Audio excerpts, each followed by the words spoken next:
Welcome to the Train Like a King podcast, your go-to source for all things paddling.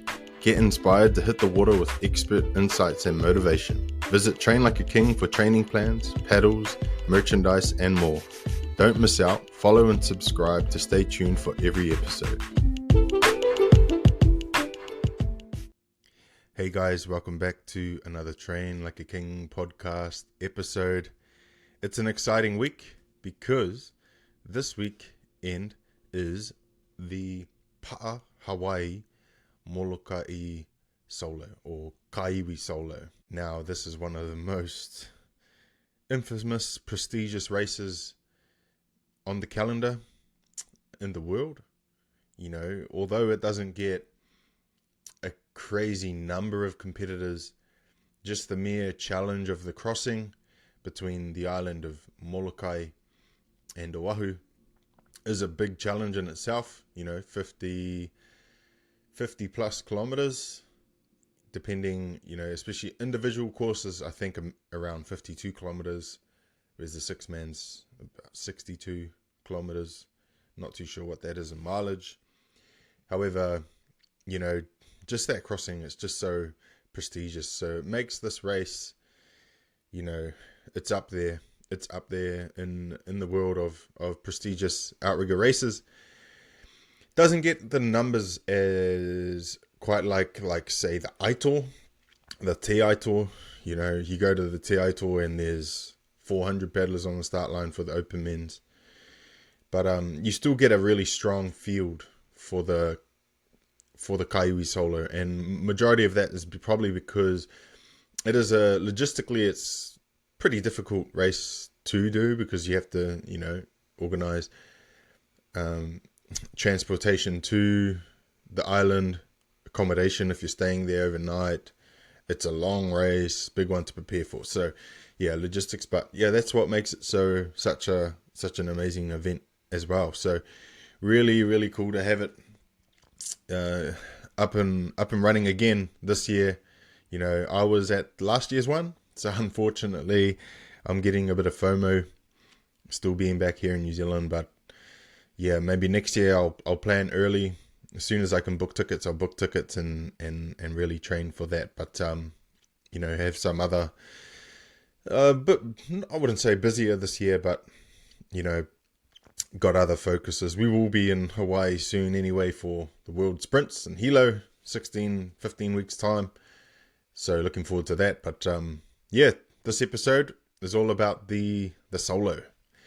So we're going to go through the race list, the named paddlers as of, I believe, the 24th of April. So I imagine maybe there are a few more entries by now, but we're going to go through some of the names that pop out to me on this list, and yeah. So I'm just pulling up the registration list, and I'm just going to go through some of these the names. Any names that stick out to me, I'm going to call them out. So we have Daniel Chan. So that's he's a gun from you know, Big Island there, and lots of experience crossing the solo. I don't know, I can't remember if he raced last year or not, but good to see him there. Danny Ching, the reigning solo champion at 40 years old. He won the solo last year, which is amazing. You know, good to know that I'm being 30 years old myself, that in 10 years time, you know, I could still technically, you know, win the solo. So that's great. Shout out to Danny, and no doubt he'll be firing to go again this year. Who else we got? We got Hunter Fluger from Kalahuikai. We got Jack Seymour, the Hong Kong paddler based in Hawaii now. So he's young and firing and have more experience up, you know, under his belt now with all the time he's spent in Hawaii now. We have Patrick Dolan, the dark horse well, I wouldn't really say he's a dark horse. He's a previous champion, and we know how strong Pat Dolan can be, especially when he puts his, when he dedicates himself to the training, and he's a scary one because, he's not on social media. He's not out there. You don't know if he's putting in the work or not unless you're training out of the same training ground as him in the mornings and afternoons.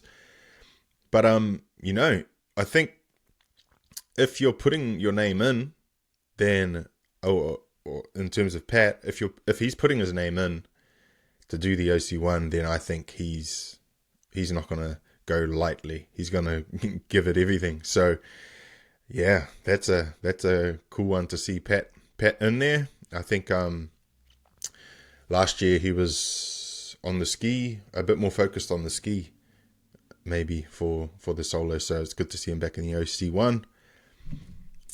We got Ryland Hart, the Heart Attack, who, man, awesome peddler, OC1.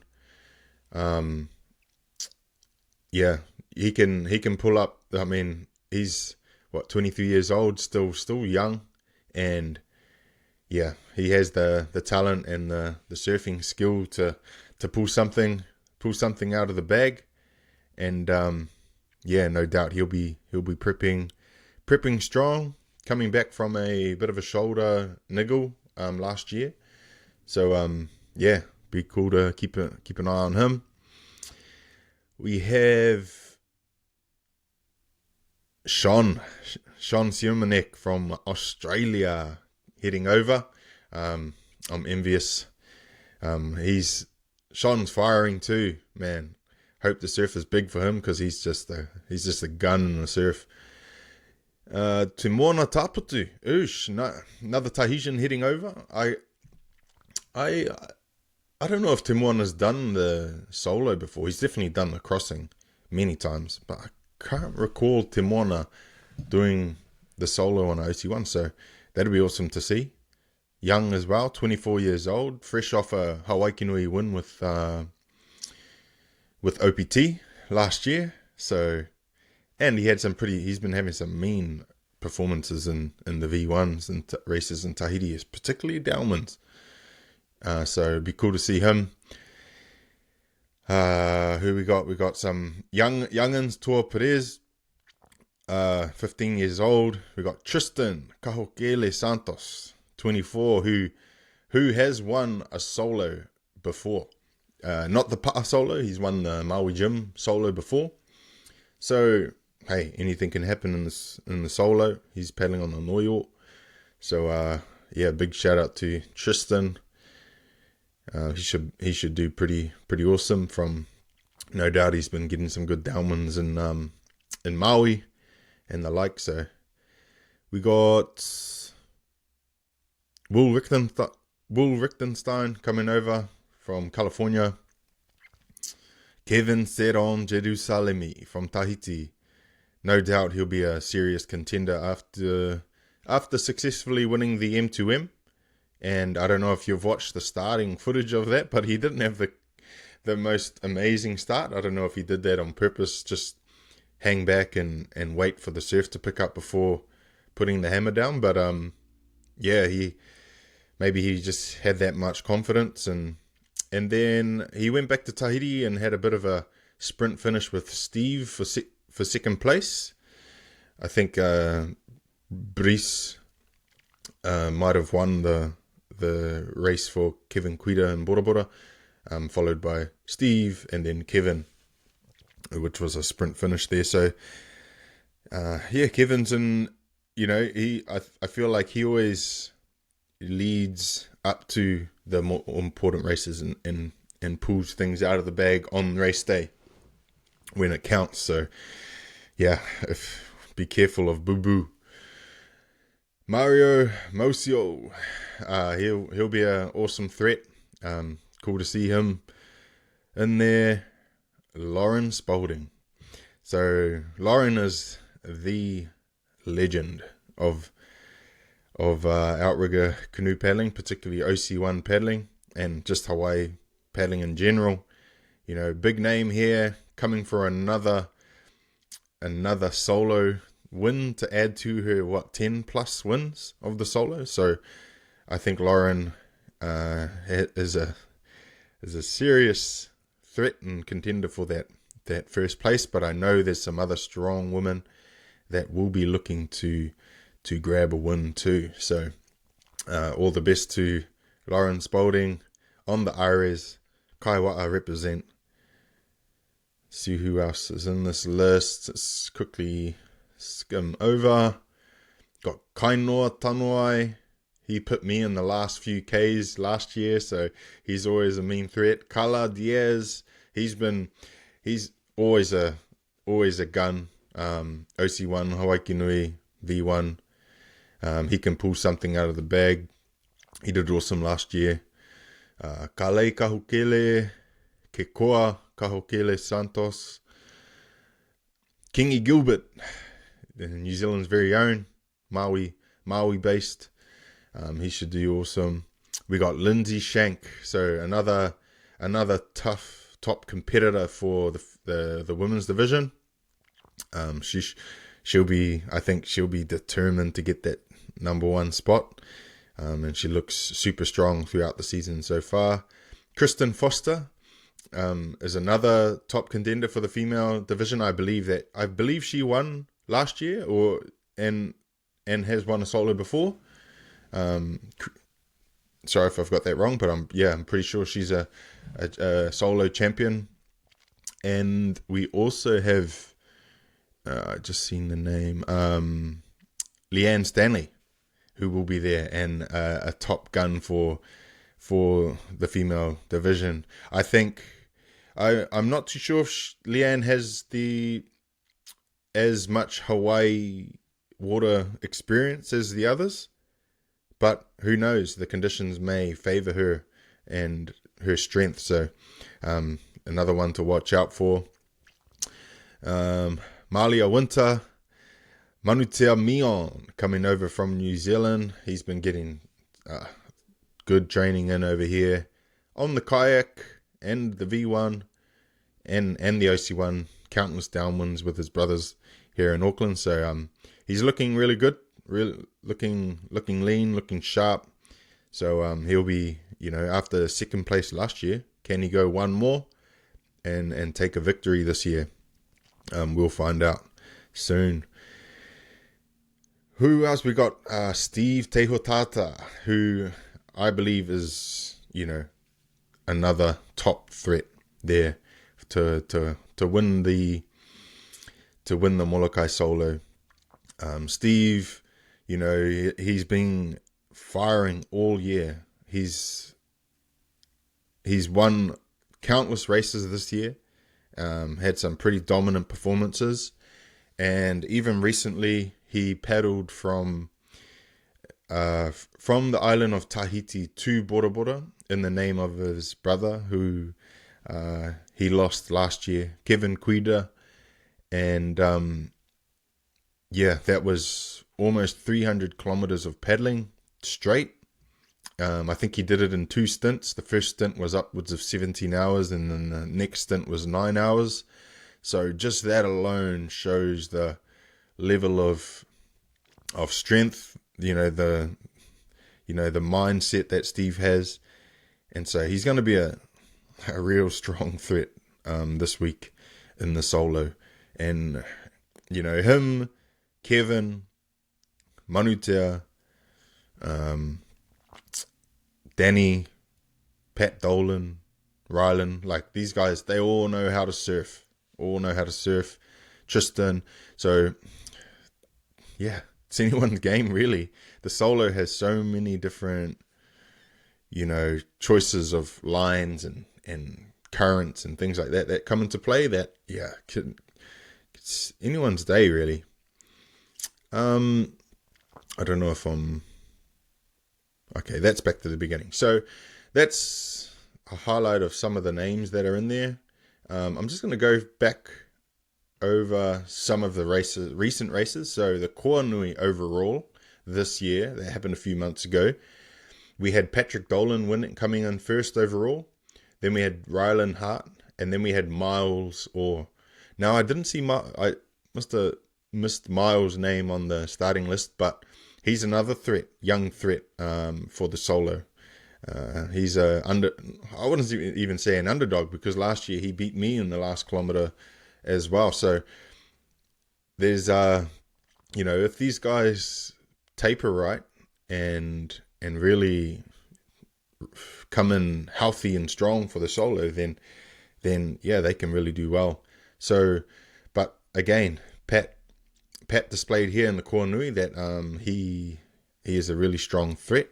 I believe he even beat Kevin in one of the events, one of the races over there. It wasn't the Koanui. I think it was the same weekend as the Aito, the Aloha Aito. Another race that was recently ran April 7th was the Outrigger Zone State Championships. Actually, sorry, I'm just going to go back and forgot to mention the women. So for the Koanui women's, it was Lauren Spalding, Lindsay Shank, and Kristen Foster. So that was the top three. Like I said, all three are, looking to do some damage. To do some damage on the this weekend. And then not two paddlers that also are up there from the female division: Angie Dolan, Samantha Stewart, Malia Winter. These could be, any of these could be threats to take in the win. Outrigger Zone State Championships. So first place we had Tristan. Like I said, Tristan is a gun in the surf. Well, any condition really. He's just a hammer. We have Kaihe Chong, another wizard in the surf, and very own Jack Seymour. So top three there in the Outrigger Zone State Championships. So it's cool to see that there is often change ups in the winners of these races, because it just goes to show that it can be anybody's day. Hey, Jimmy Austin could be, a top 5 finisher. Not to say he can't win it. He could win it even, but it's just whoever turns up on the day. Lindsay Shank won the overall Outrigger Zone State Championships, followed by Jane McKee. So, but again, it's gonna be awesome. A tight field. See how many. Doesn't really say how many paddlers in total, but I'm guessing a few hundred in total, which is awesome to see. And yeah, I'm jealous. Not going to make any bold predictions. Every name that I've just named, I think, has that potential to win the solo. I just want to start building a little bit of momentum towards the weekend, and I will definitely be watching live. Hopefully I don't have work, so I can just be at home and follow the race as much as possible. And it's going to be an awesome day. Bummer I couldn't be there. Would have loved to be there, but might have to make that next year's priority. So all the best to everyone in the solo, in your prep. Don't forget, sometimes less is more, especially now. It's Wednesday. You can afford to rest. Nothing you do is really going to make you that much faster between now and race day. Get out there, get a few downwinds, nice downwinds in, rest, sleep, get your 8 hours, eat poke bowls, hydrate, and don't stress too much. Relax. Stay focused. Anyway, special mention, special good luck to the Kaiwata team. Kevin Seron Jerusalemi, Lauren Spalding. That's my team. So, good luck to you guys. Good luck to everyone. Smash it. Ka kite.